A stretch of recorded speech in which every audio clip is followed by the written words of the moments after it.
Welcome back to another coaching cue. Today guys, we're going to talk about the arabesque or the single leg RDL or single leg deadlift.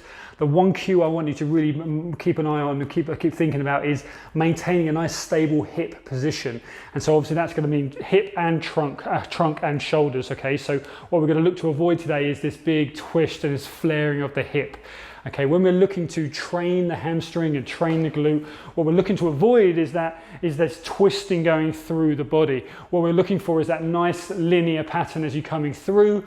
Why is that important? Because that's a great and effective way of loading the hamstring and glute, which is the whole premise behind obviously this RDL position. Okay, so what we're finding a lot of the time is people obviously are very tight through their hip and they can do the movement, but they're compensating so much that they're beginning to twist through the hip, and so they're performing the range, but they're not actually getting they're not seeing the effectiveness of the exercise. So shoes off if you can whenever you're doing these types of single leg RDL movements.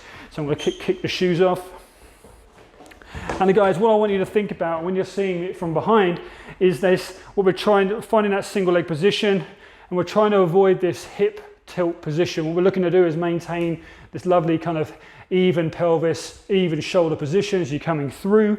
So from the front, guys, what this looks like, we're trying to avoid this tilting of the pelvis. We're looking to kind of keep the hips nice and square and linear. And obviously we're challenging the stability and the balance of the leg.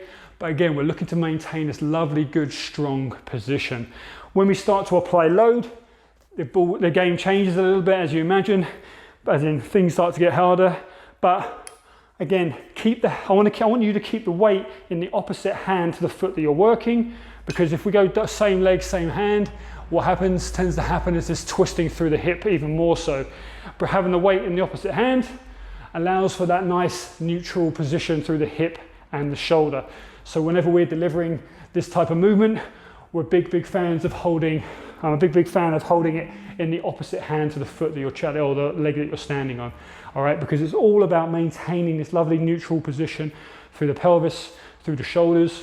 Why? Because it looks and feels and it relates much more to those other activities you're doing out there, whether it's on the bike, on the run, in the water. We're looking for that. Although we're looking for that nice rotation, we're still looking to attack those hamstrings and glutes and load them through those nice optimal ranges of motion. All right.